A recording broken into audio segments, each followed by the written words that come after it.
भगवान की सेवा अपने हाथ से करते हैं अम्बरीश महाराज, और ठाकुर जी की सेवा, संतों की सेवा अपने ही हाथों से करते हैं। उनके यहाँ नौकर बहुत हैं, सेवक बहुत हैं, लेकिन ठाकुर जी की सेवा, मंदिर की झाड़ू अपने हाथ से ही करते हैं। क्योंकि जहाँ भगवान की कथा होती है, जहाँ भगवान विराजमान होते हैं, वहाँ झाड़ू लगाने से एक कंकड़ भी झड़ता है तो एक अश्वमेधी यज्ञ करने का पुण्य प्राप्त होता है। जो भगवान राम ने अश्वमेधी यज्ञ की, उसका घोड़ा लवकुश ने पकड़ा था, ऐसी जो अश्वमेधी यज्ञ है, उस यज्ञ का जो पुण्य होता है, वो जहाँ कथा होती है वहाँ सभी नदियाँ, सभी देवता आते हैं, तो वहाँ झाड़ू लगाने से, एक कंकड़ झड़ने से एक अश्वमेधी यज्ञ करने का फल होता है। जितने कंकड़ झड़ते हैं उतनी ही यज्ञ करने का पुण्य प्राप्त होता है। और वहाँ चौक लगाते हैं तो झुमका जो निकलता है, गोबर का झुमका निकलते हैं, तो जितने झुमका आते हैं उतनी यज्ञ करने का वहाँ पुण्य प्राप्त होता है। तो आज अम्बरीश महाराज अपने हाथ से भगवान की सेवा करते हैं, झाड़ू लगाते हैं, पूजा करते हैं। क्योंकि भगवान की पूजा, गुरु की सेवा, अपने माता पिता की सेवा अपने हाथों से करना चाहिए, किसी नौकर से और सेवकों से नहीं करानी चाहिए। तो आज भगवान अपनी एक हाथों से सेवा करते हैं, भगवान की एकादशी का व्रत करते हैं। आज दुर्वासा जी ने उनकी परीक्षा भी लेना चाहिए, तो जाकर के उनको नष्ट करने के लिए कट्या छोड़ी है। भगवान का सुदर्शन चक्र वहां प्रकट हो गया और भगवान कहते हैं सुपीछा किया, कृत्या को भस्म करके दुर्वासा जी सभी जगह गए, लेकिन कहीं भी पीछा नहीं छोड़ा है। भगवान के पास भी गए कि आपका सुदर्शन चक्र हमको जला भी रहा नहीं, पीछा नहीं छोड़ रहा है। तो भगवान कहते हैं अहम भक्त पराधीन यव स्वतंत्र यव ध्वजः। अरे हम तो भक्तों के अधीन हैं और हम तुम्हारी सहायता नहीं कर सकते, भगवान ने भी मना कर दिया था। तो दुर्वासा जी लौट करके अम्बरीश महाराज की शरण में गए, मैं रक्षा करो त्राहिमाम। तो जाकर के उन्होंने हाथ जोड़े प्रार्थना की है। तो जाकर के अम्बरीश महाराज कहने से सुदर्शन चक्र दुर्वासा जी को छोड़ देता है, तो महाराज चला जाता है। ऐसे जो भगवान के अनन्य भक्त होते हैं, साक्षात भगवान का सुदर्शन चक्र उनकी सेवा में रहता है। जो भगवान की अपने हाथों से सेवा करते हैं, झाड़ू लगाते हैं, भगवान को नवाते हैं, पूजन करते हैं अपने हाथों से, भगवान स्वयं उनकी रक्षा करते हैं। और उसकी रक्षा में उस पर कोई संकट आता है तो अपना सुदर्शन चक्र उसके लिए, सेवक के लिए भेज देते हैं। ऐसे वो अम्बरीश महाराज हैं। इसी वंश में आगे चलकर राजा युवराज हुए हैं। इन युवराज महाराज का वंश नहीं चला, तो जाकर के इन्होंने यज्ञ किया है और यज्ञ के जल को पान कर गए हैं। तो जाकर के आज राजा युवनाश गर्भ से रह गए और उन राजा युवनाश के गर्भ से ही बालक का जन्म हुआ है। ऑपरेशन करके ऋषियों ने बालक को निकाला है और इंद्र महाराज आ गए और कहते हैं माम धाय, इनके कोई माँ तो है नहीं, तर्जनी उंगली मुंह में दे दी और कहते हम इनकी धाय है, माम धाय, मैं इनकी धाय हूँ। तो उसका नाम मानधाता पड़ जाता है। युवनाश फिर मानधाता हुए हैं, बड़े धर्म के अनुसार इन्होंने राज्य किया है। मानधाता के पुत्र मुचकुंद हुए हैं, जो भगवान ने द्वापर में आकर के मचकुंड पे उनको जगाया था और वहां पर जाकर के संहार करवाया था, उनको वरदान मिला था। तो जाकर के मुचकुंद राजा आगे चल करके इन्हीं मानधाता के हुए हैं और इसी के वंश में त्रिशंकु हुए हैं, हरिश्चंद्र हुए हैं, हुए हैं। श्री सुखदेव जी कहते हैं राजन जे हम सूर्य वंश का वर्णन कर रहे हैं। इसी वंश में चल करके आगे जाकर के राजा सगर हुए हैं। सगर के दो विवाह हुए, एक से जाकर के 60,000 पुत्र हुए, एक से एक ही बेटा हुआ, असमंजस नाम का बेटा हुआ है। आज उन्होंने अश्वमेधी यज्ञ की है। उस अश्वमेधी यज्ञ में घोड़ा को इंद्र चुरा करके कपिल देव भगवान के आश्रम पे बांध देते हैं। सगर के 60,000 पुत्र गए तो उन्होंने जाकर के अब शब्द बोले हैं कपिल देव भगवान से, तो उनकी दृष्टि से सगर के 60,000 पुत्र भस्म हो गए, लौट के नहीं आए। तो जाकर के दूसरा पुत्र भेजा है सगर महाराज ने, असमंजस नाम का बेटा भेजा। तो वो जाकर के घोड़ाओं को लेकर ले आया। कपिल देव भगवान ने कहा असमंजस से कि तुम्हारे जो भाई आए थे ये हमसे अपशब्द बोल रहे थे, इसलिए अपने कर्म के द्वारा ही समाप्त हो गए। ओहु न काऊ सुख दुख करदाता। तुलसीदास जी कहते हैं ना कोई किसी को सुख देता है न दुख देता है। ओहु न काऊ सुख दुख करी दाता। ओहु न काऊ सुख दुख करी दाता। निज कृत कर्म भोगी सब भ्राता। निज कृत कर्म भोगी सब भ्राता। कपिल ने भगवान ने अस्मज से कहा इन्होंने अब ऐसा कर्म किया तो अपने कर्म से ही ये भस्म हो गए, मेरी दृष्टि से भस्म हुए हैं, इसलिए अब इनका उद्धार गंगा मैया करेंगे। गंगा मैया की स्तुति करो तो जाकर के शहर का यज्ञ है वो असमंजस ने घोड़ा ले जाके पूर्ण किया। उसके बाद असमंजस ने तपस्या की लेकिन गंगा मैया प्रकट नहीं हुई। असमंजस के पुत्र हुए अंशुमान, अंशुमान ने तपस्या की है लेकिन फिर भी गंगा मैया प्रकट नहीं हुई है।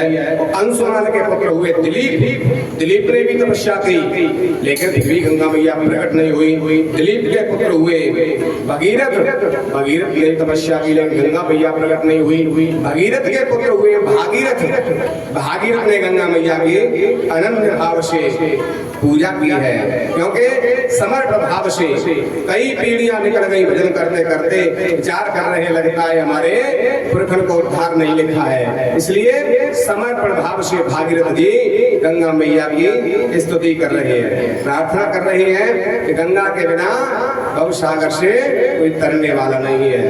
नर कर गंगा स्नान, गंगा बैकुंठ न सैनी है। नर करी गंगा स्नान, स्नान गंगा बैकुंठ न सैनी। नर करी गंगा स्नान, स्नान गंगा बैकुंठ न सैनी।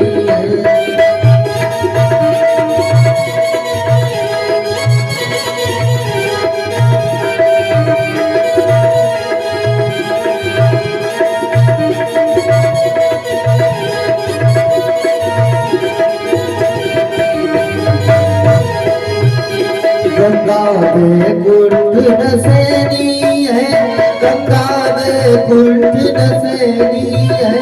गंगा बैकुंठ न सैनी है, गंगा बैकुंठ न सैनी है। यश गावे, यश गावे, यश गावे वेद पुराण, ओ पुराण गंगा बैकुंठ न सैनी। हरि गंगा स्नान, स्नान गंगा बैकुंठ न सैनी है।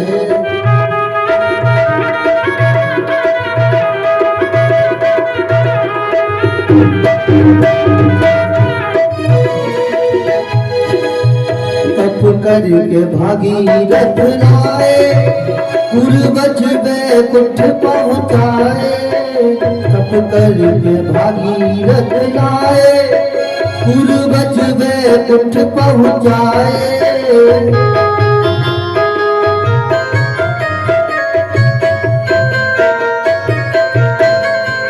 तप करके भागीरथ लाए, पूर्वज बैकुंठ पहुँचाए।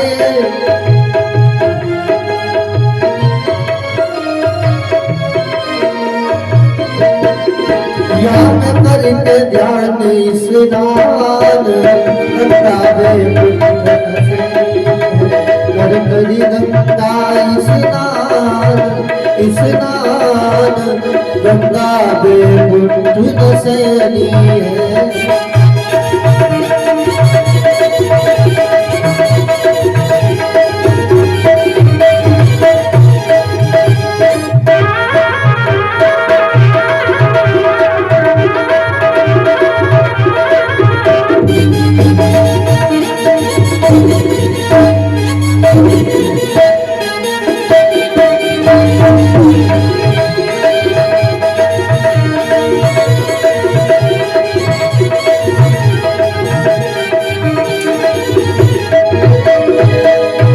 गंगा मैया मंगल करनी, कष्ट हरे सब संकट हरनी।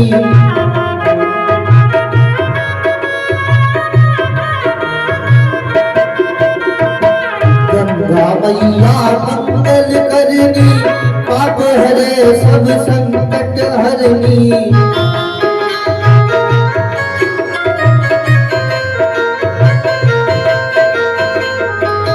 जाको कर ले मन से ध्यान, ओ ध्यान गंगा देव हर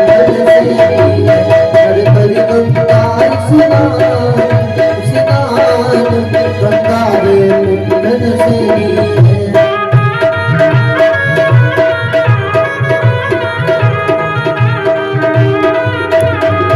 गंगा वे कुंड नसेनी है, गंगा वे कुंड नसेनी है।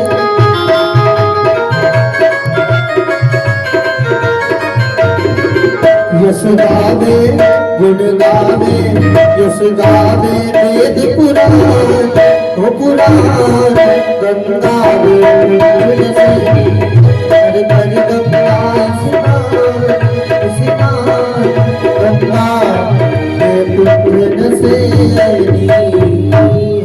बोल गंगा मैया की जय। गंगा का इतना महत्व बताया है, जो गंगा में स्नान करता है उसके जीवन के सारे पाप गंगा मैया हर लेती है, धुल जाते हैं गंगा मैया के स्नान करने से जीवन के सारे पाप। गंगा पापम शशि तापम दैन्यम कल्पतरुस्तथा, पापम तापम तथा दैन्यम हरति सज्जन संग। ये शास्त्र कह रहा है हमने जीवन में जो पाप किए गंगा सारे पाप धुल देती है। और यहाँ तक बताया है अगर हम गंगा नहीं पहुंच पाए, अपने घर में भी गंगा का नाम लेके नहाते हैं तो एक दिन के पाप नाम लेने से भस्म हो जाते हैं। हर हर गंगे कह के जो नहाते हैं तो एक दिन के पाप घर बैठे ही गंगा मैया नाम लेने से भस्म कर देती है। तभी तो कहा है कि मन चंगा तो कठौती में गंगा। घर में भी नहाते समय गंगा का नाम लेते, हर हर गंगे कहते नहाते हैं तो हमारे जीवन के एक दिन के भस्म हो जाते पाप। गंगा में जाकर के नहाते हैं तो जीवन के पाप भस्म हो जाते हैं। तभी तो गंगा को एक वरदान भी मिला हुआ है। भोले बाबा ने वरदान दिया गंगा के लिए कि जो भी गंगा में हड्डियां डालेंगे, जिस भी मनुष्य की जाएंगी, चाहे वो कितना भी बड़ा पापी क्यों नहीं हो, लेकिन जब तक उसकी हड्डी हर गंगा में रहेंगी, सूरों में रहेंगी, तब तक वो वैकुंठ में रहेगा। जब तक हड्डी नहीं गलेंगी तब तक वो स्वर्ग मिलेगा। ये गंगा को भोले बाबा ने आशीर्वाद दिया। तभी तो मरने वाले की जो चिट्ठियां छपती हैं तो उसमें लिखा जाता है स्वर्गवासी। क्यों?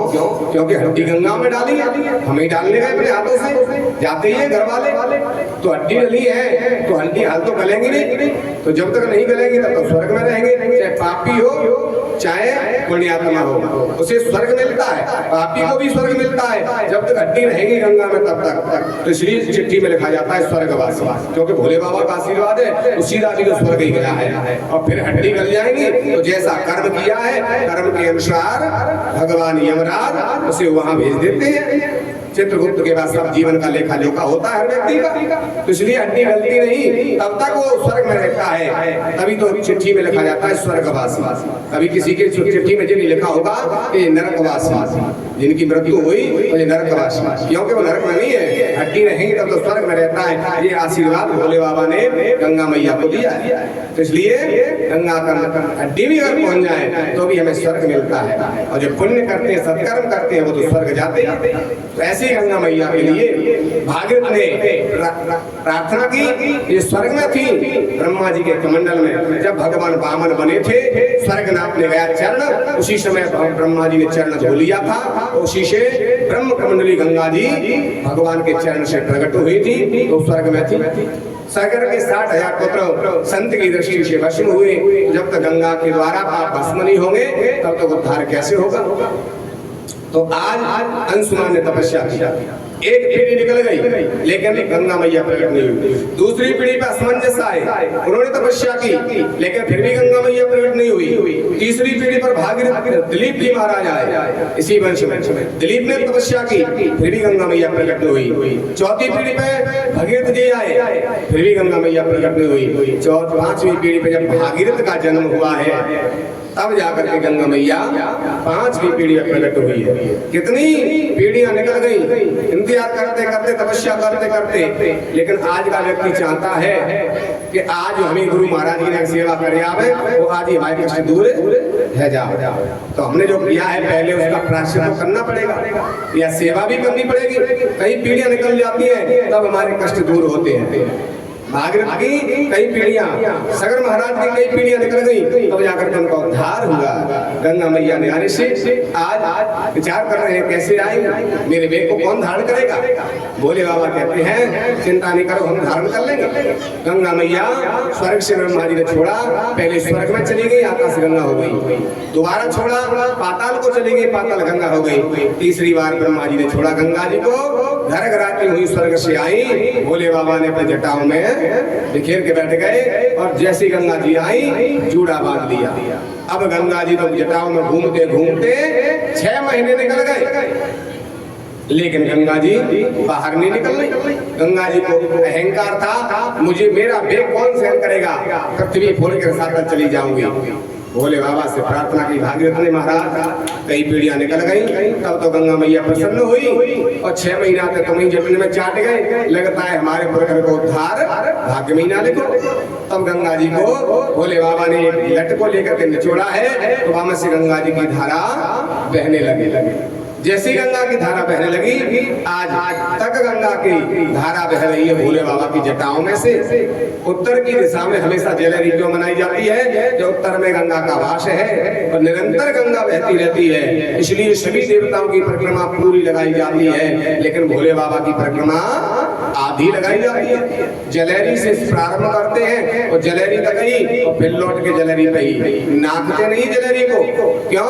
क्योंकि वहां से गंगा जी बह रही है भोले बाबा जटाओं में जलेरी में होकर के, तो गंगा नाखने से पाप लग जाता है, इसलिए भोले बाबा की परिक्रमा अब से आधी लग रही है, अपने गंगा जी जटाओं में से बह रही है, निरंतर आज तक बह रही है। तो भोले बाबा की आधी परिक्रमा लगाई जाती है और वहां से चलने लगी।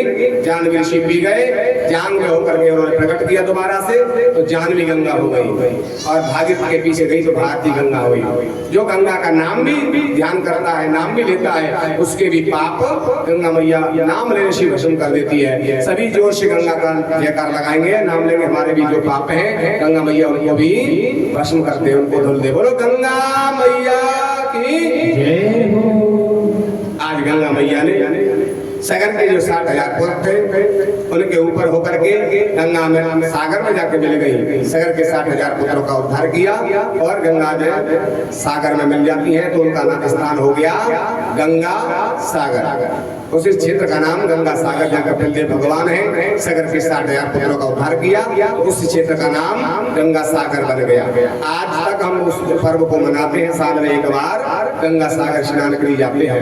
एक बार भी जो गंगा सागर नहा लिया तो उनका बहुत बड़ा पुण्य है। कहते हैं और तीर्थ बार बार गंगा सागर एक बार भी गंगा से नहा लिए तो हमारे जीवन के सारे पुण्य प्राप्त हो जाते हैं, भस्म हो जाते हैं, पाप सारे पुण्य की प्राप्ति होती है।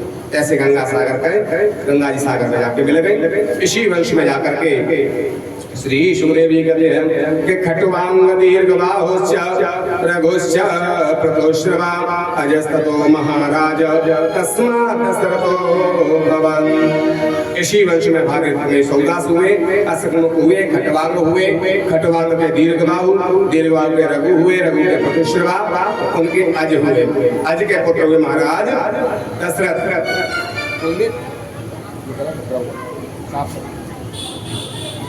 उसमें दशरथ जी महाराज के 3 विवाह हो गए, लेकिन उनका कोई संतान नहीं हुई, लेकिन फिर भी प्रेम से रह रहे हैं। एक बार स्वर्ग में गए थे, कई बार जाते थे, लेकिन एक बार स्वर्ग में उन्होंने अपने कानों से सुना कि मैं जहाँ बैठ जाता हूँ वो जगह पवित्र हो जाती है सेवकों के द्वारा, और उसको गंगा जल से जगह को, सिंहासन को पवित्र कर रहे थे सेवक स्वर्ग में।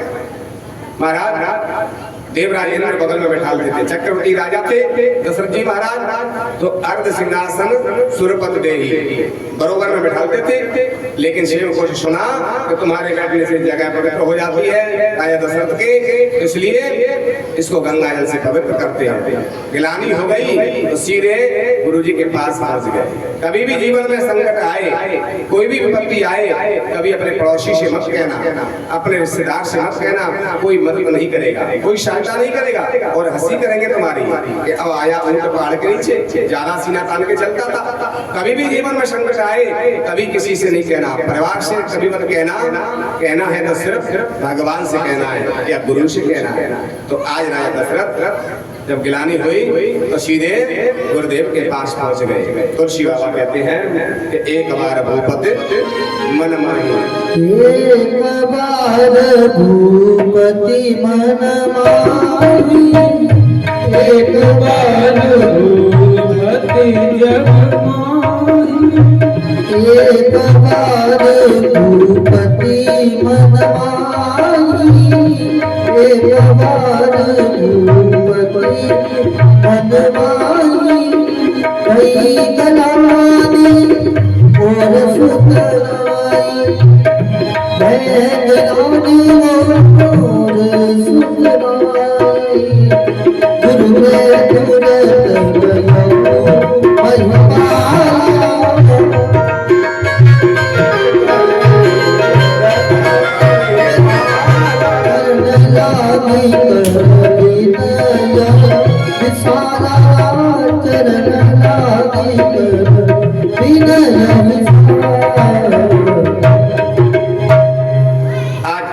जब राजा दशरथ को गिलानी हुई, गुरु जी के पास गए और उनके चरणों में प्रणाम किया। चरण लाग कर विनय विशाला, गुरुदेव आपके आशीर्वाद से एक छत्र मेरा राज्य है, आपका आशीर्वाद है, स्वर्ग तक जाता हूँ, लेकिन मेरे मुंह देखने का धर्म नहीं है। जहाँ बैठ जाऊं तो जगह पवित्र हो जाती है, मेरी संतान नहीं है। तो गुरु जी कहते हैं राजन चिंता मत करो, अब तुम्हारा समय आ गया है। समय से पहले कोई लाभ नहीं मिलता, कितना भी परिश्रम करो। अब तुझे एक नहीं 4 पुत्र प्राप्त होंगे। जो गुरु की शरण में जाता है, गुरु की सेवा करता है, उसे संसार में 4 आशीर्वाद मिल जाती है, अर्थ धर्म काम और मोक्ष प्राप्त होता है गुरु की कृपा से। तो आज गुरु जी कहते हैं धर्म धीर हुई है शुद्धचारी, प्रभु मन भगत भय हारी। एक नहीं 4 पुत्र होंगे। तो गुरु महाराज कब होंगे? तो कहते हैं उसे यज्ञ करो। सूर्य वंश में जब भी संतान नहीं हुई है तो उन्होंने यज्ञ किए हैं। तो महाराज तुम भी यज्ञ करो कि गुरुदेव आप जो आदेश करें आप ही कराओ, मैं तो सेवा कर सकता हूँ, आप तो जैसे चाहें आप ही करो। जब समर्पण भाव गुरु के चरणों में होता है तभी उस अनुष्ठान का और यज्ञ का फल प्राप्त होता है। अपनी बुद्धि अपनी तर्क लगाते हैं तो वो कार्य कभी सफल नहीं होता। समर्पण भाव से होना चाहिए। तो गुरु जी से कहा, तो गुरु जी ने कहा कि आचार्य हम ही करने हैं कि हाँ तुम्हें गुरुदेव करने हैं, मैं तो सेवा करूंगा। तो आज तुलसी बाबा कहते हैं कि वशिष्ठ जी ने श्रृंगी ऋषि को बुलवाया। श्रृंगी ऋषि वशिष्ठ बुलावा, श्रृंगी ऋषि वशिष्ठ बुलावा,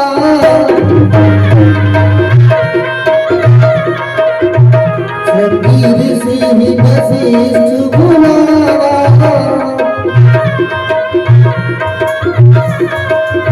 पुत्र काम सुगम यज्ञ करावा, पुत्र काम सुगम यज्ञ करावा, भगति सहित मुनि आहुति दीनी, प्रगटे अग्नि चरु कर लीने।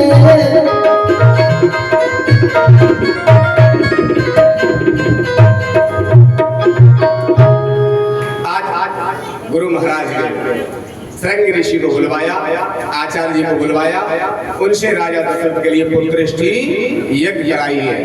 प्रेम के सहित में आहुति दी है, पूजा अनुष्ठान हुआ तो साक्षात वहाँ यज्ञ नारायण भगवान प्रकट हो गए चरु लेकर के। आज गुरुदेव का आदेश हुआ, जाओ तीनों रानियों में ये यज्ञ का प्रसाद बांट दीजिए, चरु बांट दो। तो राजा ने ले जा करके अर्ध भाग कौशल्या दीना, आधा भाग को कौशल्या को दिया और उभय भाग आधे कर लिए और आधे में से 2 भाग कर लिए, क्योंकि 3 रानियां हैं तो इसलिए उभय में से आधे में से 2 और आधे कर लिए। एक कैकेयी को दे दिया, एक सुमित्रा जी को दे दिया।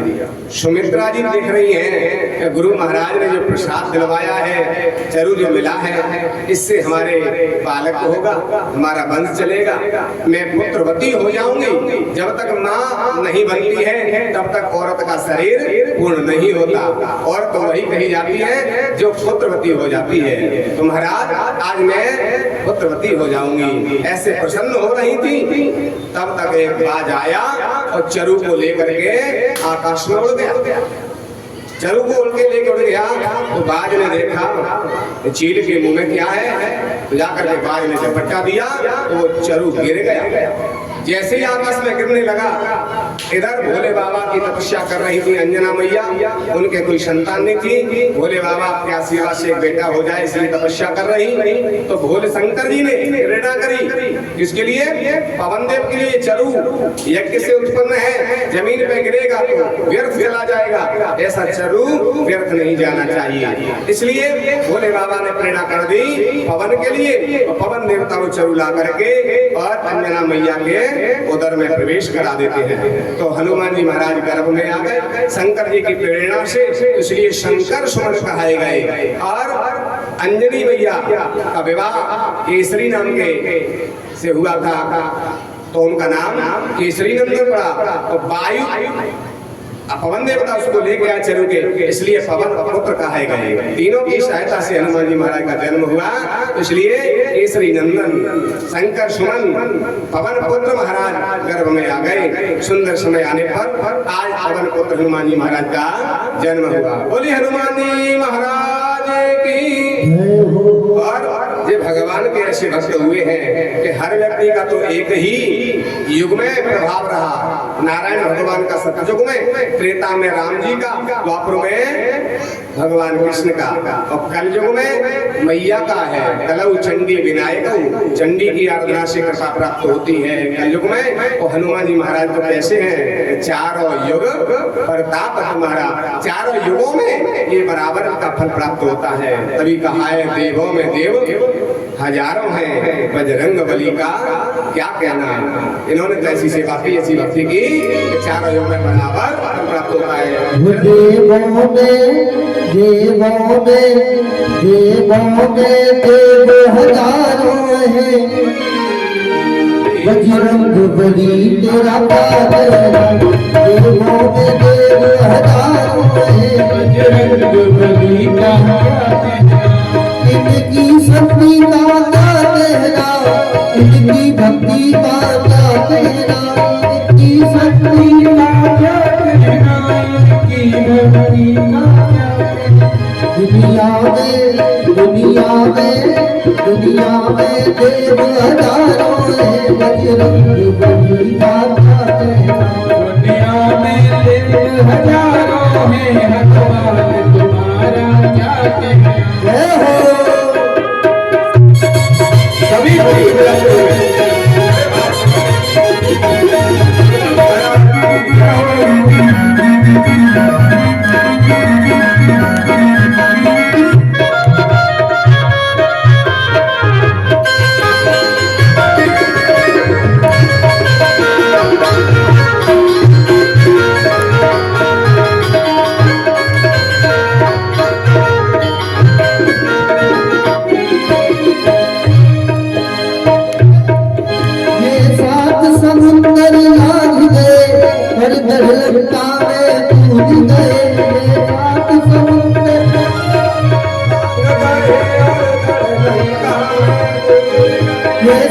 समुंदर लाग गए और गढ़लता में कूद गए।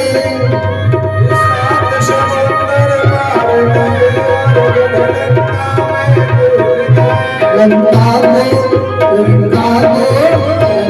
को जलाना क्या तेरा पागल को जलाना क्या तेरा लंका को जलाना क्या तेरा पागल को जलाना क्या दुनिया में देव हजारों है बजरंग बली का क्या दुनिया में देव हजारों है बजरंग बली का क्या जय हो।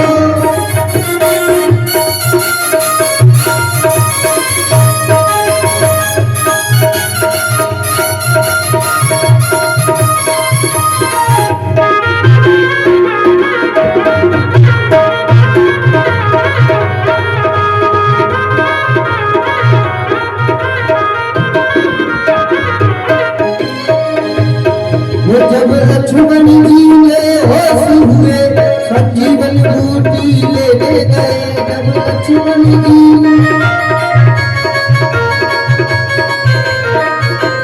लक्ष्मण जी ने होश हुए संजीवन बूटी लेने गए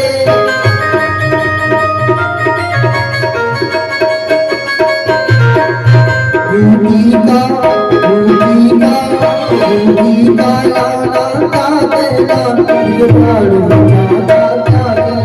दुनिया में देव हजारों है बजरंग बली का क्या कहना तेरी शक्ति का क्या कहना तेरी भक्ति का क्या कहना तेरी शक्ति का क्या कहना तेरी भक्ति का क्या कहना कलयुग में सिद्ध हो देव तुम्ही हनुमान तुम्हारा क्या कहना कलयुग में सिद्ध हो देव तुम्ही हनुमान तुम्हारा क्या कहना हनुमान तुम्हारा क्या कहना हनुमान तुम्हारा क्या कहना हनुमान तुम्हारा क्या कहना हनुमान तुम्हारा क्या कहना। बोली हनुमान हरि की। आज हनुमान जी महाराज का जन्म हुआ इस वर्ष। लेकिन सुमित्रा जी का चरु जब चला गया तो कौशल्या के कई विचार करती है कि हमारी छोटी बहन का चरु चला गया। महाराज कौशल्या के विचार करती है कि बांट खाए हरकत वो अकेले खाए हरकत जो भी घर में आए सब बांट के प्रेम से खाना चाहिए। आज कौशल्या ने अपने में से आधा चरु दिया और केकई ने आधा चरु दिया। दोनों ने आधा चरु दिया तो कौशल्या पे एक भाग केकई पे एक भाग और सुमित्रा पे दो चरु हो गए। एक कौशल्या ने दिया एक केकई ने दिया तो इसलिए सुमित्रा के गर्भ में दो बालक आ गए। इनके कौशल्या के गर्भ में एक बालक आया और समय आने पर जैसी सुंदर समय आया मधुमास है चैत्र का महीना है जहाँ माताएं पूजती हैं। चैत्र में नौमी तिथि है आज चैत्र का महीना है शुक्ल पक्ष है आज ठीक दिन के सूर्य वंश में भगवान आए हैं। अब जित मुहूर्त में ठीक नदी के 12 बजे आज भगवान राजा दशरथ के यहाँ एक नहीं चार रूप में प्रकट हो गए। जो गुरु की सेवा करता है उसके घर में 4 आशीर्वाद होते हैं अर्थ धर्म काम और मोक्ष प्राप्त होता है। जो गुरु की सच्चे मन से सेवा करता है समर्पण भाव से तो आज 4 रूप में भगवान प्रकट हुए हैं। चैत्र का महीना और शिव बाबा कहते हैं नवमी तिथि मधुमास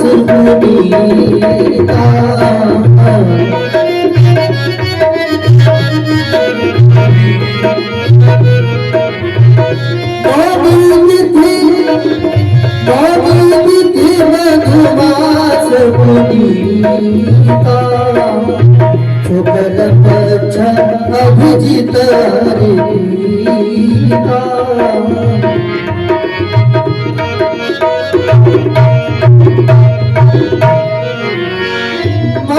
दिवसती शीतल धारा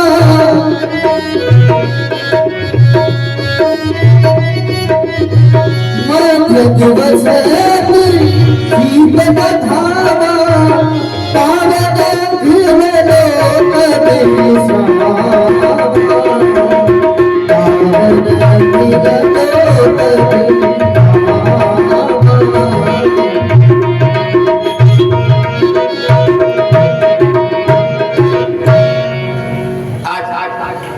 गुरु महाराज के आशीर्वाद से नवमी तिथि मधुमास पुनीता शुक्ल पक्ष अभिता है चैत्र के महीना में शुक्ल पक्ष में नवमी के दिन ठीक दिन के 12 बजे भगवान 4 रूप में प्रकट हो गए।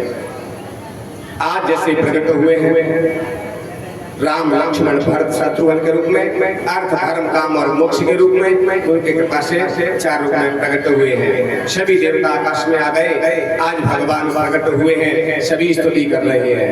भय प्रकट कृपाला दीन दयाला कौशल्या, भय प्रकट कृपाला दीन दयाला कौशल्या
का जन्म हुआ।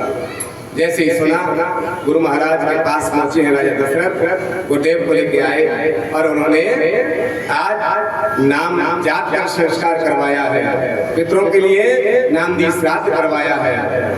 आज बड़े धूमधाम से आज जात कर्म संस्कार हो रहा है, सबको दान दे रहे हैं, सभी देवता प्रसन्न हो रहे हैं, भेष बदल बदल करके आज दर्शन करने आ रहे हैं। सभी देवता भेष बदल के आए हैं। यहाँ सूर्य भगवान भी आ गए, एक दो दिन नहीं, एक महीने तक रहे।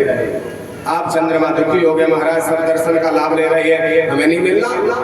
सूर्य भगवान नहीं जा रहे, मां सदैव से देव स्वभाव तो मर मन जाने कोई रत समेत रवि ठाके वो निशा कवन विदे होए। एक महीने तक सूर्य भगवान देखते रहे, भगवान मेरे वंश में आए, मेरा वंश पवित्र कर दिया। आज चंद्रमा से कहा भगवान ने चिंता नहीं करो, अब की तुम्हारे वंश में आ जाएंगे, लेकिन दुखी होने की जरूरत नहीं है।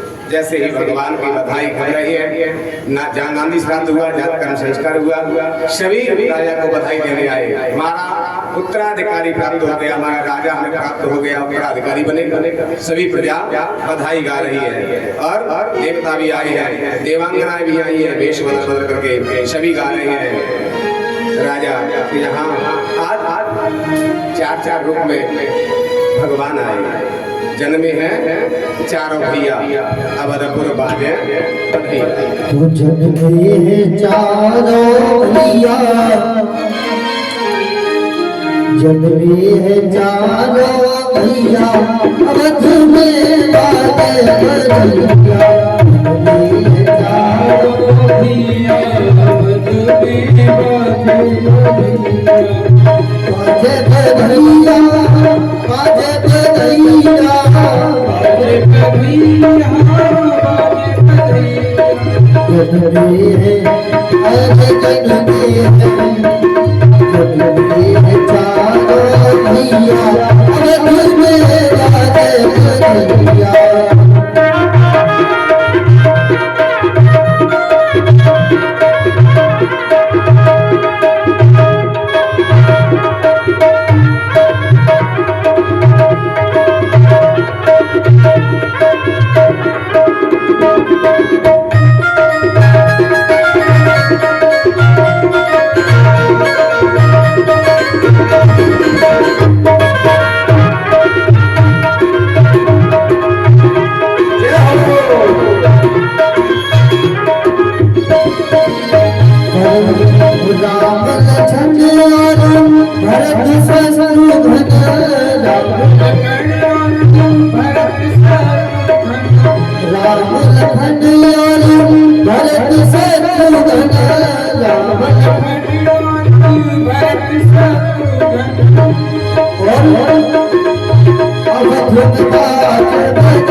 भगवान खड़े रहे और 1 महीने तक बधाई गवाते रहे, क्योंकि दिन ही दिन चलता रहा, रात्रि नहीं हुई।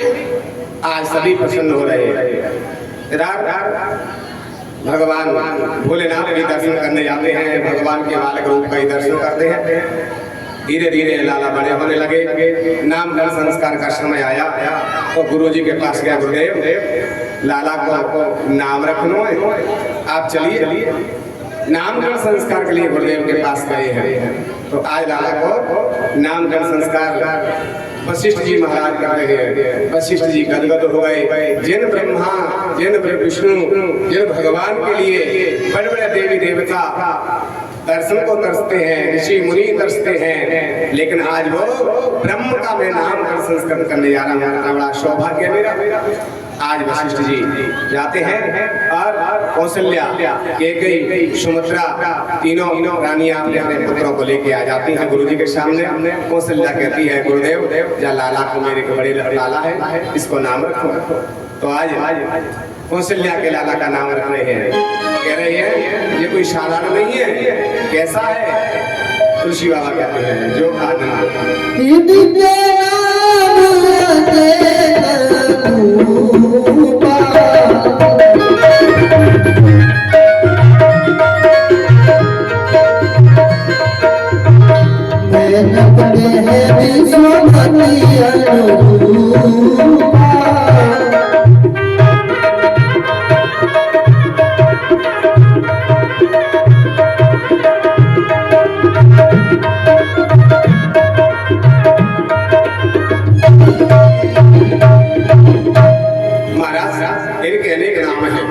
लेकिन मैं अपनी मति के अनुसार के नाम अन्न संस्कार कर रहा हूँ। जी कैसा है तेरा बालक? कौशल्या आनंद का सिंधु है, जो आनंद सिंधु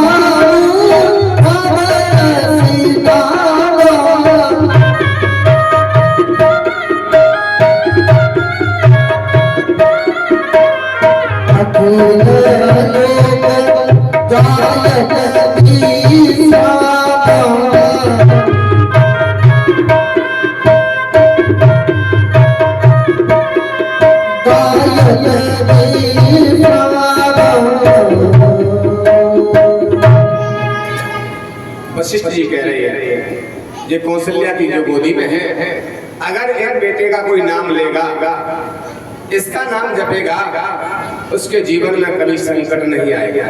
वो आनंद के समुद्र में डूब जाएगा।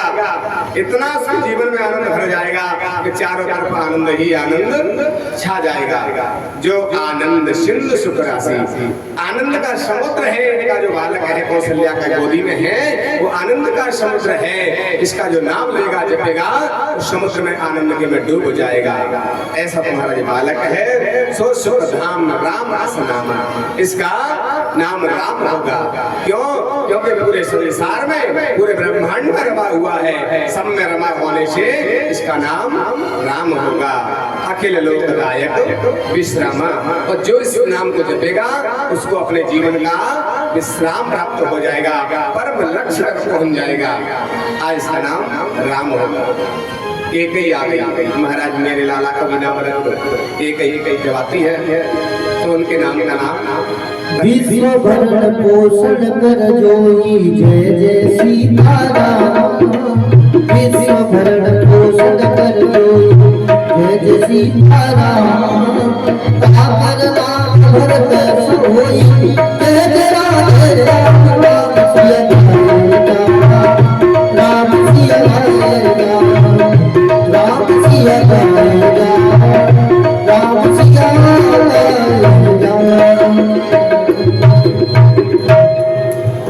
वशिष्ठ जी महाराज कह रहे हैं जो कैकेयी की गोद में है, ये भी कोई साधारण बालक नहीं है। ये भगवान विष्णु के अंश हैं और विष्णु भगवान क्या करते हैं? ब्रह्मा जी सृष्टि करते हैं, विष्णु पालन करते हैं, शंकर भगवान कल्याण करते हैं, उद्धार करते हैं। तो ये विष्णु के अवतार हैं जो भरण पोषण करने वाले हैं। तो इनका जो नाम लेगा, इस नाम को जो जपेगा, उसके जीवन में कभी धन की कमी नहीं आएगी, उनके भंडार सदा भरे रहेंगे। धन की तो वृद्धि होगी ही होगी, संसार का तो सद मिलेगा ही मिलेगा, लेकिन वास्तविक इस भक्त का लक्ष्य क्या है? इसका जपने से जो भक्त का नाम जपेगा उसके जीवन में भगवान की भक्ति भर जाएगी।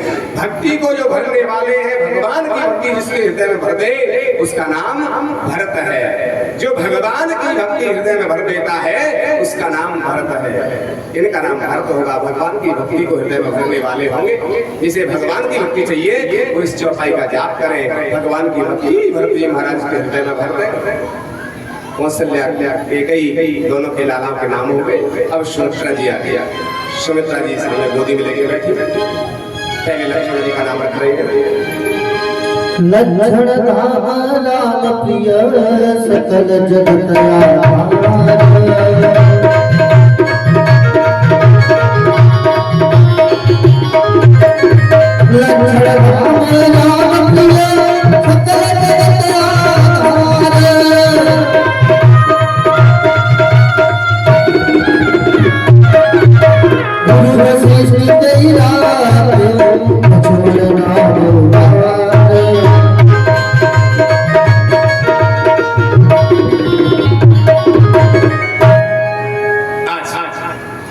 जो सुमित्रा की गोदी में है, अगर इस दोहे का जो जाप करेगा, इस दोहे का जाप करेगा, उसको जीवन का लक्ष्य प्राप्त हो जाएगा।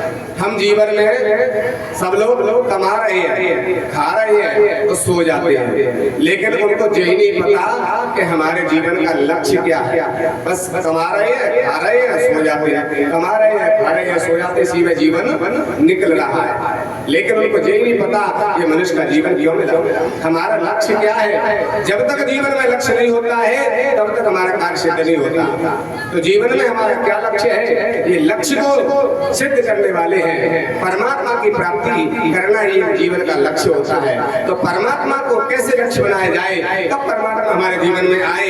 जब तक इस दुए का जाप नहीं करेंगे तब तक हमारा लक्ष्य श्रेष्ठ बन ही नहीं सकता है और हमें भगवान की प्राप्ति हो ही नहीं सकती। श्रेष्ठ लक्ष्य को बनाना है तो आज इस दुए का जाप करना पड़ेगा कि लक्षण धाम राम प्रिय सकल जगत आधार और गुरु वशिष्ठ से ही राखा लक्ष्मण नाम उदार। जिसको अपने जीवन का लक्ष्य प्राप्त कर जाएगा, लक्ष्य प्राप्त हो जाएगा इस दुए का जो जाप करेगा, इसलिए इसका नाम लक्ष्मण रखा है। ये भगवान की प्राप्ति का लक्ष्य जीवन में बनाते हैं, संसार से विरक्ति करने वाले हैं, क्योंकि वैराग्य का ही रूप लक्ष्मण है। जब तक संसार से वैराग्य नहीं होगा, परमात्मा की प्राप्ति जीव को नहीं होगी। तो लक्ष्य को देने वाले, वैराग्य को देने वाले हैं ये लक्ष्मण जी, का नाम लक्ष्मण रखा है। दूसरा जो बेटा है उसका नाम वशिष्ठ जी रखा है।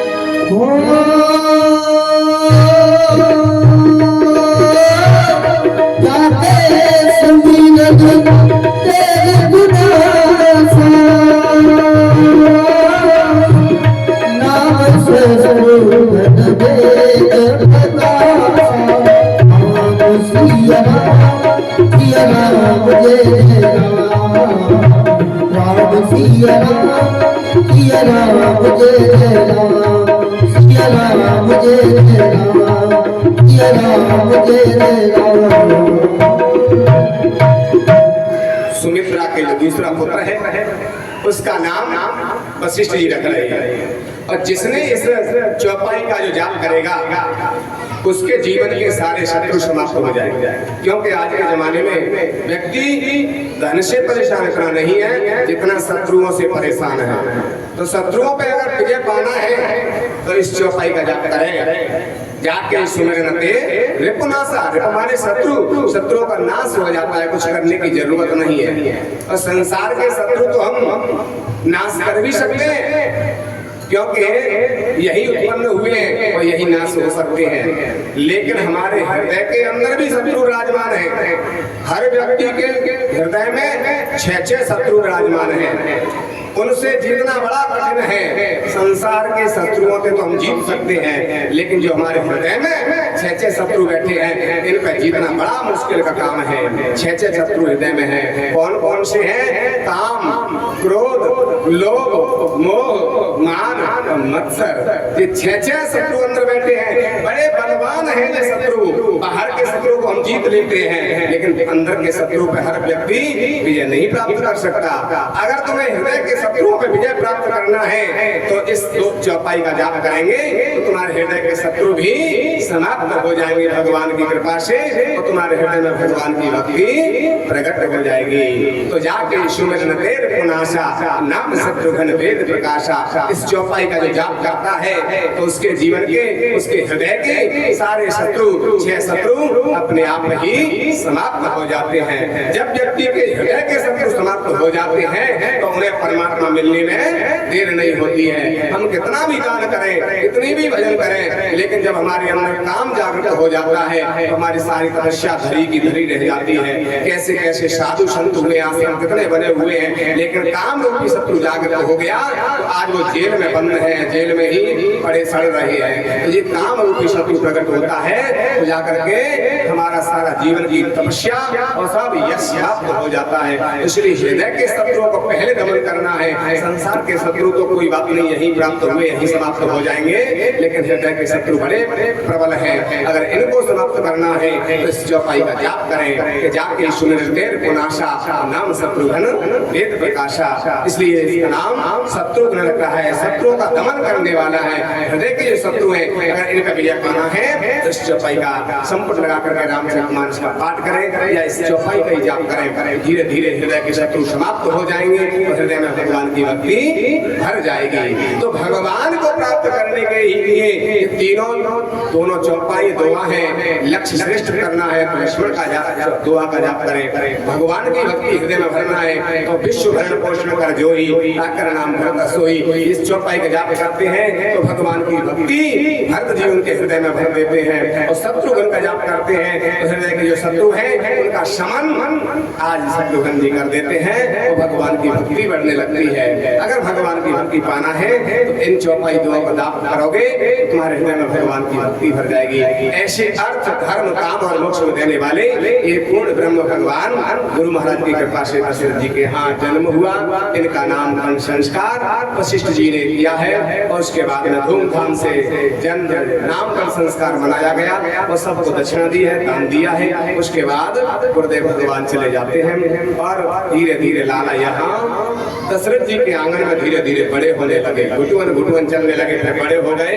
बड़े होकर के अब विचार कर रहे राजा दशरथ, पिता का धर्म होता है जो अपने पुत्रों को नहीं पढ़ाते, अच्छी शिक्षा नहीं देते, वो माता पिता कहलाने के अधिकारी नहीं है। माता शत्रु पिता बैरी इन वाले न पाठता, जो बच्चों को नहीं पढ़ाते, अच्छे संस्कार नहीं देते, वो माता पिता कहलाने के अधिकारी नहीं है। जिन्होंने जन्म तो दे दिया संतान को, लेकिन उनको संस्कार नहीं दे पाए, अच्छे संस्कार नहीं देते हैं और अच्छी शिक्षा नहीं देते हैं, वो माता पिता कहलाने के अधिकारी नहीं है।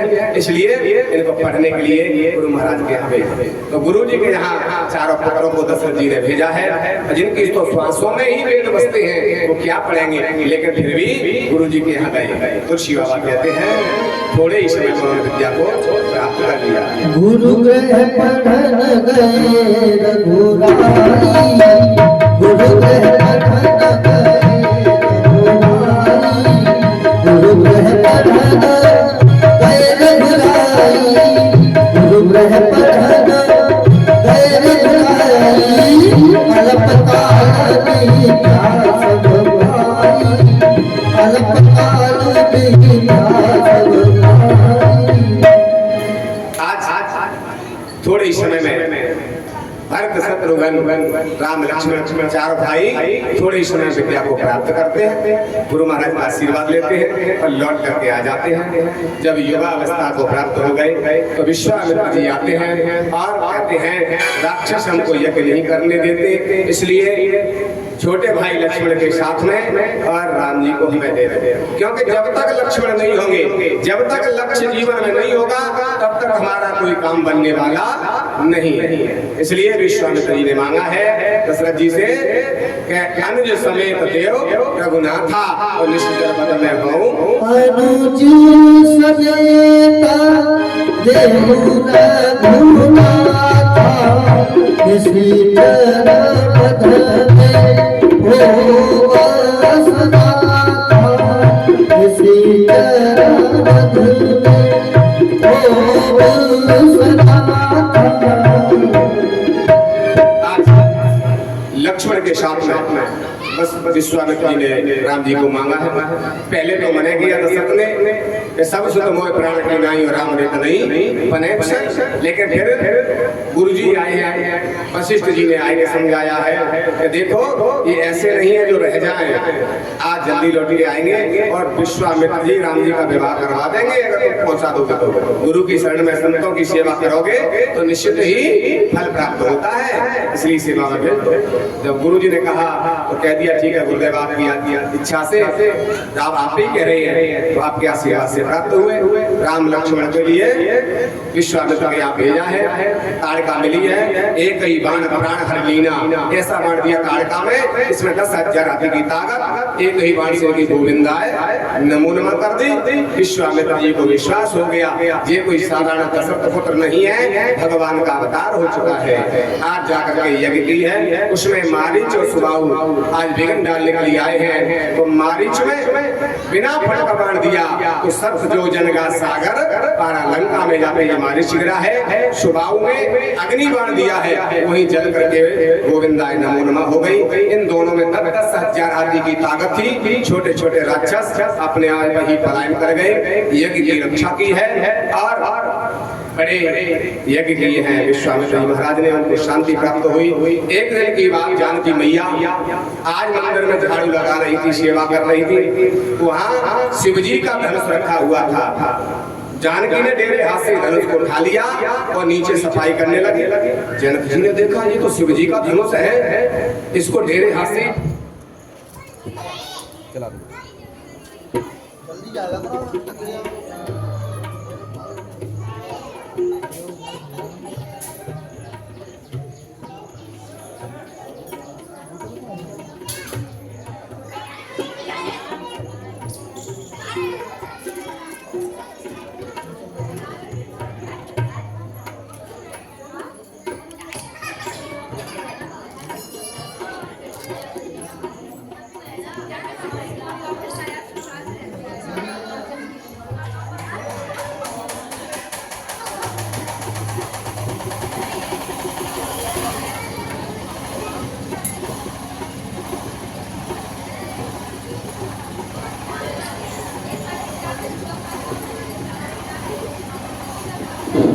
बोले वृंदावन बिहारी लाल की, सद्गुरुदेव भगवान की।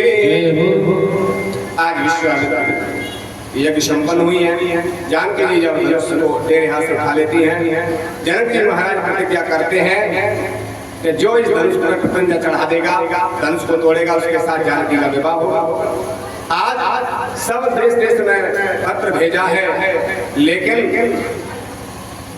अयोध्या में पत्र नहीं भेजा, क्योंकि वहां से इसलिए नहीं भेजा कि वहां के जो दास सेवक हैं, महतरानी की भी सती हैं। एक बार विचार किया था कि बीमार होगा जो सती हो, अगर इसको ठीक कर दे, सती अगर कहे उससे ठीक हो जाए, तो महतरानी भेज दिया दशरथ जी महाराज ने, उसी से आज वो ठीक हो गई थी बीमारी। तो बताओ जहाँ महतरानी भी सती है तो वहाँ के पुरुष भी कितने वीर होंगे। तो कहीं राजा दशरथ ने महतर के घर से कोई बालक भेज दिया, वो भी तो वीर होगा, सती के घर से जो बालक लेगा वो वीर होगा, इसलिए वहाँ पत्र नहीं भेजा, सब जगह पत्र भेजे हैं। लेकिन विश्वामित्र ने विचार किया कि विधि का विधान तो ये है कि राम जी के साथ ही विवाह होगा। तो जाकर के विश्वामित्र जी राम लक्ष्मण को लेकर के जनकपुर में जहाँ धनुष यज्ञ हो रही थी, वहाँ विश्वामित्र जी लेकर ले गए हैं। जनक जी महाराज ने बहुत स्वागत किया, सत्कार किया। राम जी को देख करके आज गदगद हो जाते हैं। कहते हैं मुझे लोग विदेह राज कहते हैं, अपने शरीर का भी मुझे भान नहीं है, लेकिन आप इन बालकों को देख करके मेरे नेत्र चलायमान नहीं हो रहे हैं। तो महाराज ये ऋषि के बालक हैं या राजकुमार हैं? तब जाकर के समझ समझाया है कि तुम्हारा मन जिन निराकार भगवान का भजन करते हैं वही निराकार प्रभु आज साकार बन करके प्रकट हुए हैं। और राजा दशरथ के ये बालक हैं, राजकुमार हैं। दशरथ जी महाराज के पुत्रों को सुन करके गदगद हो जाते हैं। सुंदर सिंहासन पर इनको विराजमान किया है और धनुष तोड़ने की प्रतिज्ञा थी, जो धनुष तोड़ेगा उसके साथ विवाह होगा। जाकर के सभी राजा जाते हैं, लेकिन तिल भर भूमि सके छड़ाई, तिल भर भूमि को नहीं उठा पा रहे धनुष को। आज सभी राजा अपने स्थान पर बैठे गए। इधर सभी राजाओं ने विचार किया अगर धनुष नहीं टूटा तो हमारी बात खराब हो जाएगी, तो क्या करें कि सभी राजा मिलकर तोड़ लो, सभी अपनी अपनी ताकत लगाओ। कह रहे तो विवाह किसके साथ होगा, सब तोड़ेंगे तो तो अपन सलाह कर लेंगे, एक राजा उसमें से नियुक्त कर लेंगे, चुनाव करेंगे। सभी राजा कहते हैं जी बात ठीक है, चुनाव हो जाएगा, एक राजा के साथ विवाह कर लेंगे। तो सभी राजा लग गए। भूप सहस से कई बारा तो लगे उठावन तरह तारा। सभी राजा लग गए, लेकिन फिर भी धनुष नहीं उठा। जब धनुष नहीं उठा बड़े दुखी हो गए। सभी राजा बैठ गए। अब तो जनक जी महाराज को दुख हो गया। लगता है मैंने प्रतिज्ञा गलत कर ली, अब लगता है पृथ्वी वीरों से खाली हो गई। कोई राजा नहीं, कोई वीर नहीं है जिस धनुष को उठा सके। मेरी जानकी ने मेरे हाथ से उठा लिया, लेकिन यहाँ दोनों हाथ से राजा नहीं उठा पा रहे। लगता है पृथ्वी वीरों से खाली हो गई। इसलिए राजा कहते हैं कि तजवास निज निज ग्रह जाऊ और लिखा न विधि वैदे ही विवाह। जानकी का भाग में विवाह नहीं लिखा, सब राजा चले जाओ। लगता है पृथ्वी वीरों से खाली हो गई। लक्ष्मण जी के लाल लाल नेत्र हो गए, वोट फड़कने लगे और लक्ष्मण जी खड़े हो गए। कहते हैं अरे जनक जी महाराज, जहाँ रघुवंशियों में कोई बैठा होता है उस समाज में कोई ऐसी उचित बात नहीं कहता है। माँ के लखन कुटल भई होए रतपट फड़कत नयन ऋषोए, आगे फड़कने लगी, वोट फड़कने लगे, लाल लाल नेत्र हो गए। कहते हैं रघुवंश में जहाँ करो होई तो तेई समाज ऐसा कहेगा कोई। जहाँ सूर्यवंशी राजा राम बैठे हुए हैं ऐसी सभा में कोई ऐसी अनुचित बात नहीं कहता है कि पृथ्वी वीरों से खाली हो गई। तुम तो कह रहे धनुष की बात, मैं पूरे ब्रह्मांड को उठा सकता हूँ, जो तुम्हारे अनुशासन पाऊं कंदुक ब्रह्मांड उठाऊं, पूरे ब्रह्मांड को उठा सकता हूँ। क्योंकि लक्ष्मण जी शेष के अवतार हैं और शेष से नाग के फन पे ही पूरी पृथ्वी ब्रह्मांड रखा हुआ है। तुम कह रहे धनुष की बात, मैं तो पूरे ब्रह्मांड को गेंद केंद्र उठा सकता हूँ, कंदुक ब्रह्मांड उठाऊं। काचे घट जो डारो फोरुई सकूं मेरे मूल गज में तोड़ी। जैसे कच्चे घड़े को बच्चे फोड़ देते हैं उस तरह मैं पूरे ब्रह्मांड को उठा के पटक दूंगा। राम जी कह रहे पूरे ब्रह्मांड में पटक है, वो तो हम तो बैठे हैं, हमें उठा पटक देखो। उसी समय लक्ष्मण जी सतर्क हो गए और क्या कह रहे हैं कि महाराज जिस सिर्फ भगवान की ही प्रताप है, तब प्रताप रघुनाथ। अब मेरी शक्ति नहीं है कि मैं अपनी ताकत से उठा लूं, ये शक्ति किसकी है कि तब प्रताप रघुनाथ। ये भगवान राम की रघुनाथ की है, राम जी की शक्ति है, मैं पूरे ब्रह्मांड को उठा लूंगा। आज लक्ष्मण जी को इशारा किया है, सैन ने रघुपते लखन निवारे। अरे बड़ों के सामने गुरु बैठे हैं, बड़ों साहब ज्यादा नहीं बोलो, बैठ जाओ। जैसे देखा तो सुंदर समय आ गया, तो जाकर के गुरु जी ने आज्ञा दी है और कहा विश्वामित्र समय शुभ जानी। शुभ समय देख लिया, क्योंकि रावण भी आया था लेकिन आकाशवाणी हो गई, तो रावण ने सोचा मैं धनुष नहीं तोड़ पाया, किसी राजा से तोड़ने नहीं दूंगा। इसलिए राहु और केतु बुला लिए रावण ने और कहा धनुष के दोनों कोने पे बैठ जाओ और इसको उठने बन देना, कितने भी राजा लग जाए। इसलिए सभी राजा लग गए, लेकिन धनुष क्यों नहीं उठा? क्योंकि राहु केतु दोनों बैठे हुए थे, इसलिए वो धनुष नहीं उठा। राहु केतु ने रावण से पूछा महाराज कब तक बैठे रहे? जब सब राजा हार जाएं तब जनक जी महाराज उन राजाओं से कहेंगे कि सब अपने घर को चले जाओ। तो जब राजा चले जाएंगे तुम भी चले जाना। जनक जी कहते हैं कि तजवास निज निज ग्रह जाओ लिखा न विधि वैदे विवाह। जब राजा सबको कह दे अपने घर चले जाओ तब तुम भी चले जाओ, फिर तुम्हारा क्या काम है। तो जिस समय जनक जी ने ये बात कही तो राजा राहु और केतु ने सुना कि राजाओं को आदेश हो गया, तो राजा भी चले जाएंगे, हम भी चले जाएंगे। तो इधर विश्वामित्र जी ने वो समय देख लिया कि राहु काल निकल गया। जब तक राहु काल रहता है कोई कार्य करते हैं वो कभी सिद्ध नहीं होता।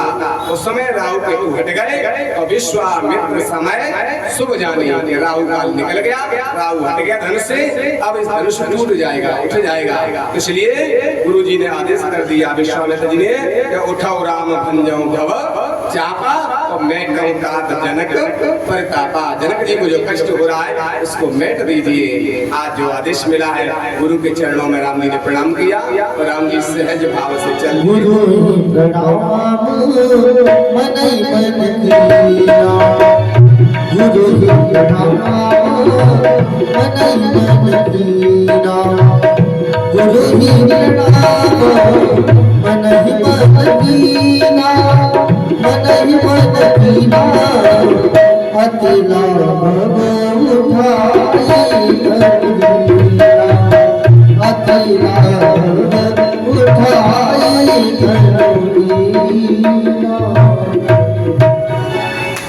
आज गुरु जी को मन ही मन प्रणाम किया। प्रणाम करके राम जी धनुष के पास धीरे धीरे जा रहे हैं। जैसे धनुष के पास धीरे धीरे गए, अब जानकी जी भगी मैया को मना रही है, हे माँ मैंने तेरी जो पूजा की है आज तक, बस उसका आशीर्वाद दे दो कि मैं भगवान की दासी बन जाऊं, मुझे चरणों की दासी बना देना राम जी की, इनसे धनुष उठ जाए।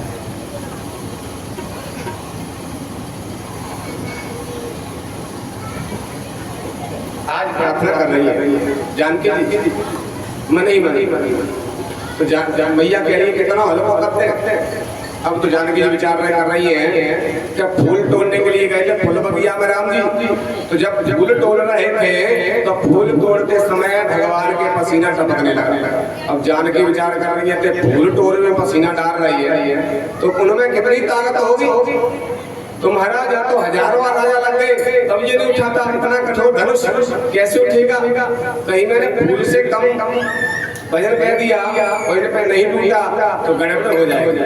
तो आज जानकी जी कह रही है कि हो हरो रघुपति निहारी, हे माँ हे धनुष देवता शिव जी का धनुष है, इतने हल्के हो जाओ कि हो हरो रघुपति निहारी। राम जी फूल तोड़ने में पसीना गिर रहा था, कितने कोमल हैं जिनसे पसीना आ रहा है फूल तोड़ने में, तो फूल से भी कमजोर हल्का क्या हो सकता है। इसलिए मैं वजन नहीं बता सकती, इसलिए तुम राम जी को देख लो कितना हल्के उठा सकते हैं। तो हो हरोए रघुपति ही निहारी, राम जी को देख लो कितना हल्का उठा सकते हैं, उतने हल्के धनुष भगवान तुम हो जाओ। यही मैया से प्रार्थना की, धनुष से प्रार्थना की।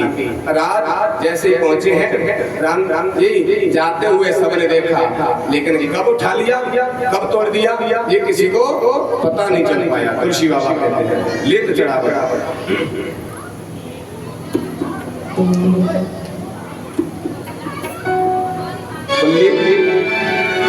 लेत चढ़ावत खेचत गाढ़े, लेत चढ़ावत खेचत गाढ़े, लेत चढ़ावत खेचत गाढ़े, काहू न लखाए देख सब ठाड़े, काहू न लखाए देख सब ठाड़े, तीछन राम मध्य धन तोरा, तीछन राम मध्य धन तोरा, भयउ भुवन तुझी घोर कठोरा, भयउ भुवन तुझी घोर कठोरा।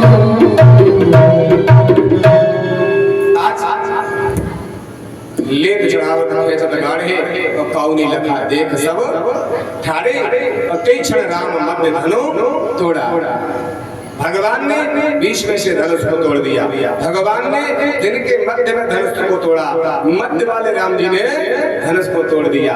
3 राम हुए हैं, इसलिए तुलसी बाबा इशारा कर रही है कि मध्य वाले राम ने मध्य के दिन में ठीक दिन के 12 बजे और बीच मध्य में से धनुष को तोड़ दिया है। तीक्ष्ण राम मध्य धनु तोड़ा, भय भुवन घोर कठोरा। बड़ा सत्य कठोर हुआ है, सभी जयकार करते हैं। आज जाकर के सीता मैया आज जयमाला पहनाने के लिए जा रही है। ये महाराज ने आदेश किया। जैसे ही पहुंची हैं, माला डालना चाह रही है, एक राम जी का मुकुट बना हुआ है लंबा और जानकी जी छोटी हैं, राम जी बड़े हैं। अब तो माला नहीं गले में जा रहे। सखियां कहती है झुक जाओ, कहती है क्यों झुक जाए? झुकता वो है जो गलत काम करता है, गलत करेगा वो झुकेगा। जो राजाओं ने काम नहीं कर पाया वो हमने किया, तो हम क्यों झुके? हम नहीं झुकेंगे। हम क्षत्रिय हैं, प्राण पीठ से निकल जाने के झुकने वाला नहीं है। टूट जाएंगे लेकिन झुकना तो सीखा ही नहीं है कि महाराज क्षत्रिय हो ठीक है, घर में नहीं झुकोगे, समाज में नहीं झुकोगे, लेकिन ससुराल में तो अच्छी झुक जाओगे। अब तो ससुराल है तुम झुक जाओगे, वहाँ तो सब झुक जाते हैं। माता पिता के आगे सीना तान के चलेंगे, अकड़ के चलेंगे, लेकिन ससुराल में तो बिन की सबकी अकड़ धरी रह जाती है। ससुराल में तो सब झुक जाते हैं, इसलिए झुक जाओ।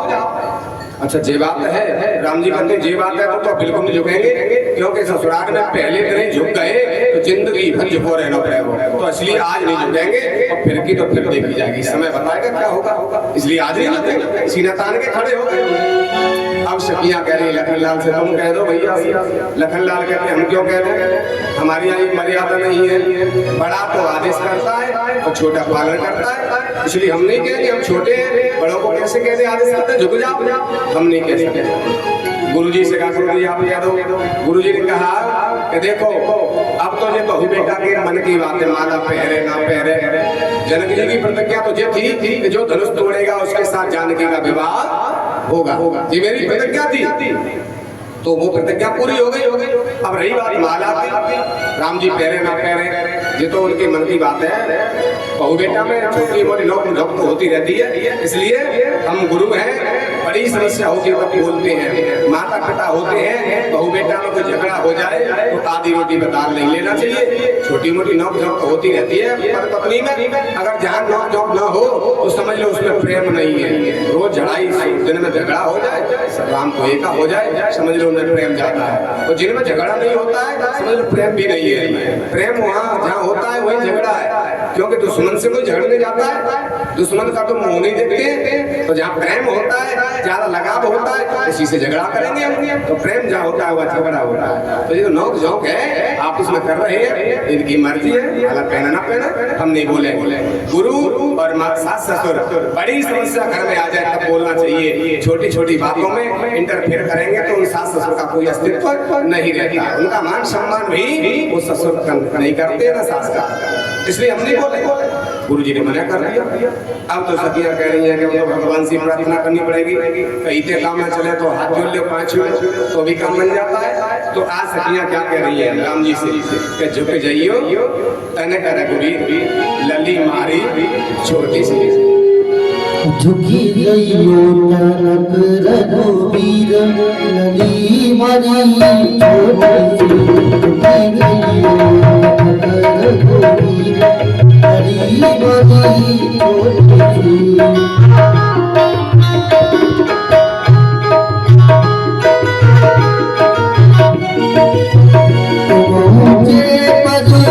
पहुँचत नाही, पहुँचे पर पहुँचत नाही।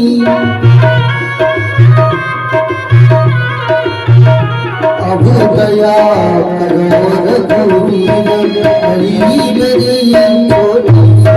झुकी गइयो तनक रघुवीर, हरी मेरी छोटी सी।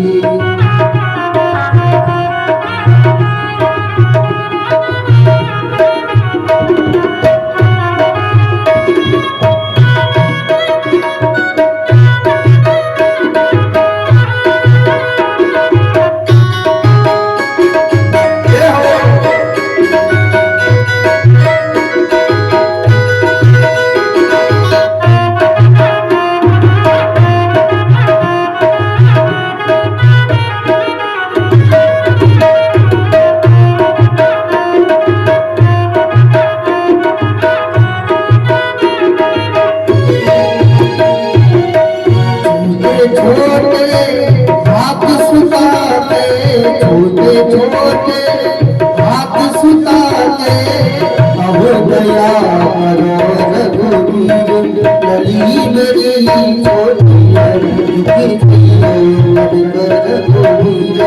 लली मेरी छोटी है।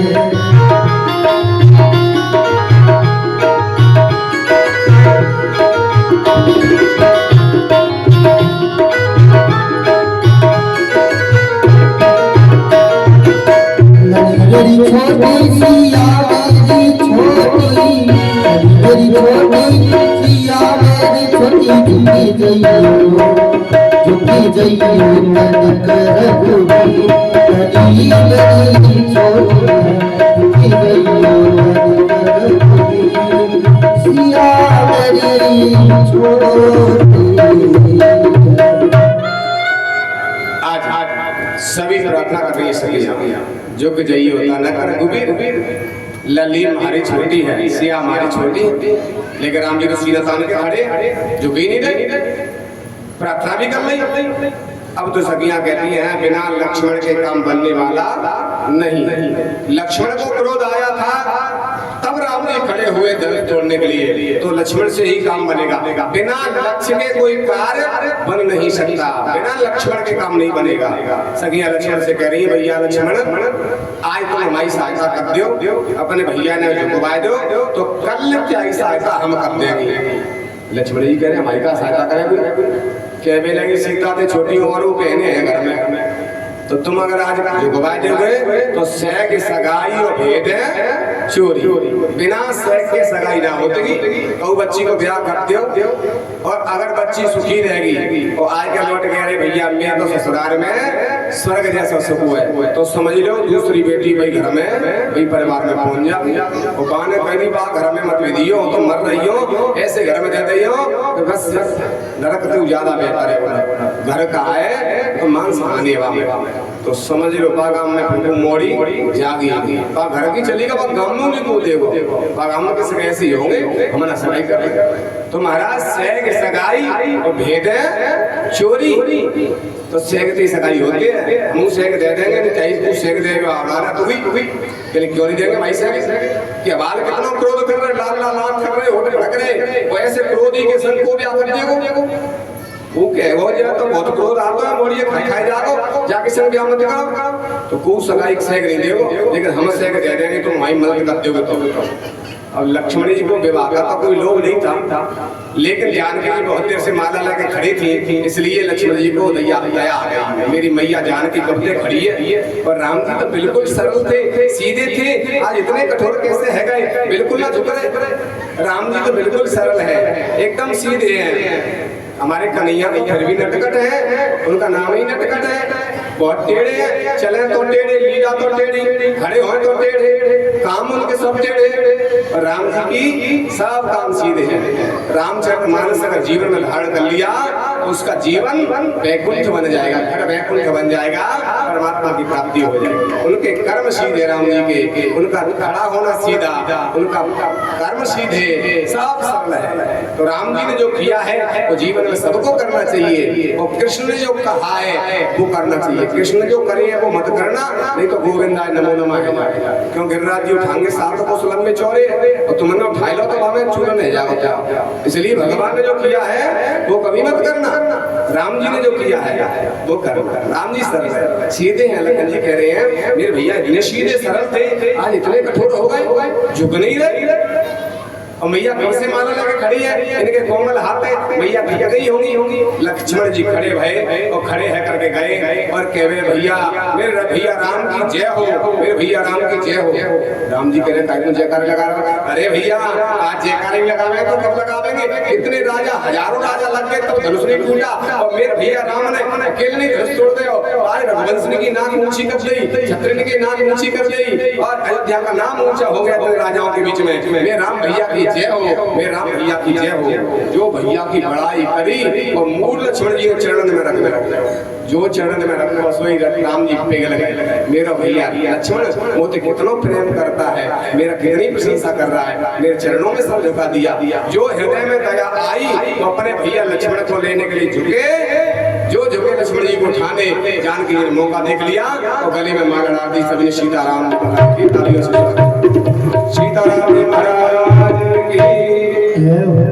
जानकी ये मौका दे के माला पहना दी। सीताराम जी का विवाह माला के अनुसार प्रतिज्ञा के अनुसार हो गया। लेकिन जनक जी कहते मेरी इच्छा है कि मैं शास्त्र की रीति से ही विवाह करना चाहता हूँ। तो जाकर के पत्र भेजा है दशरथ जी के पास।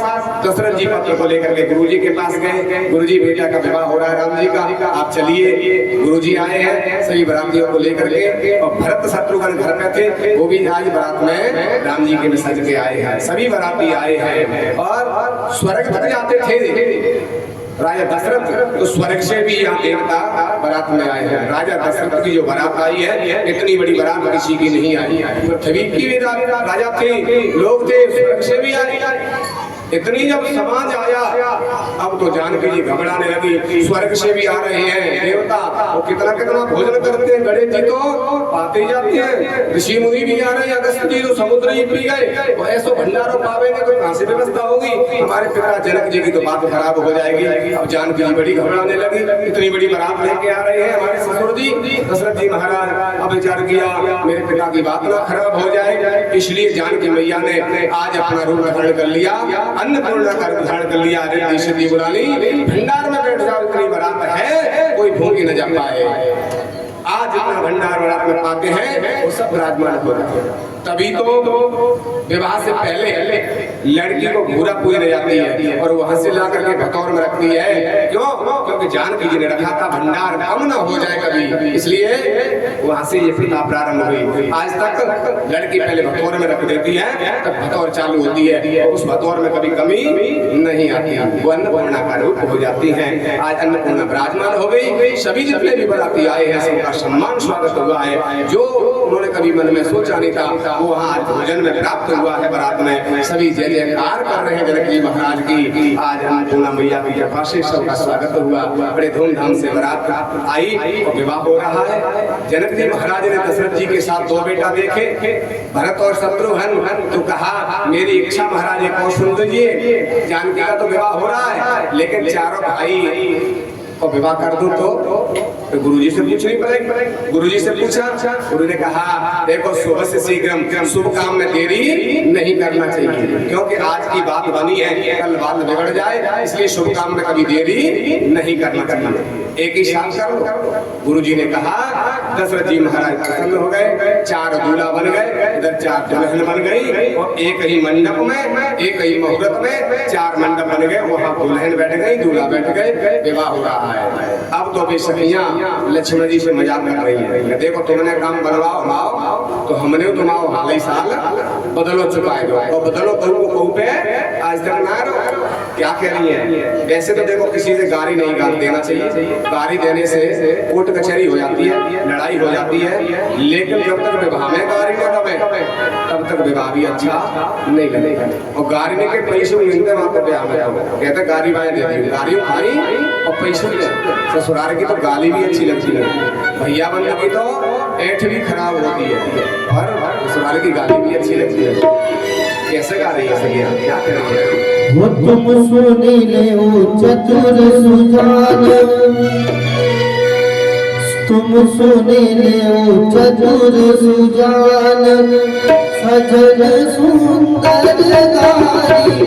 तुम सुनी ले ओ चतुर सुजान, तुम सुनी ले ओ चतुर सुजान, सजन सुंदर गारी। तुम सुनी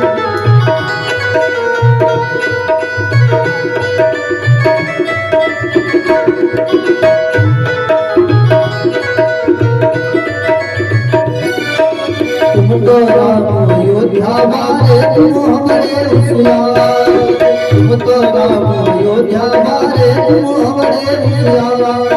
प्यारी मैया ने पीर भाते प्यारी ले सुती जान, कहे ऐसी लाता जी। तुम सुने ले चतुर सुजान, सजन सुंदर गारी।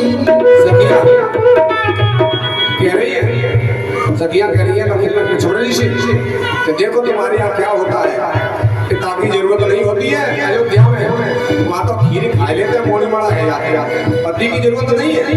अच्छा लक्ष्मण जी करें ऐसी बात है तो सुन लो, तुम्हारे लड़के कैसे होते क्या कह रहे हैं लक्ष्मण जी। वो ज्यादा जनकपुर की नारियां गाली देने लगी तो लक्ष्मण जी कहने लगे, अरे इतने में लक्ष्मण उठ बोले, सुनो जनकपुर नारी।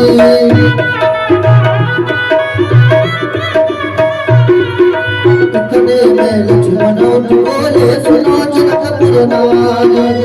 भक्ति में देते दात सीता सी सुकुमारी, जल्दी जा दौड़ के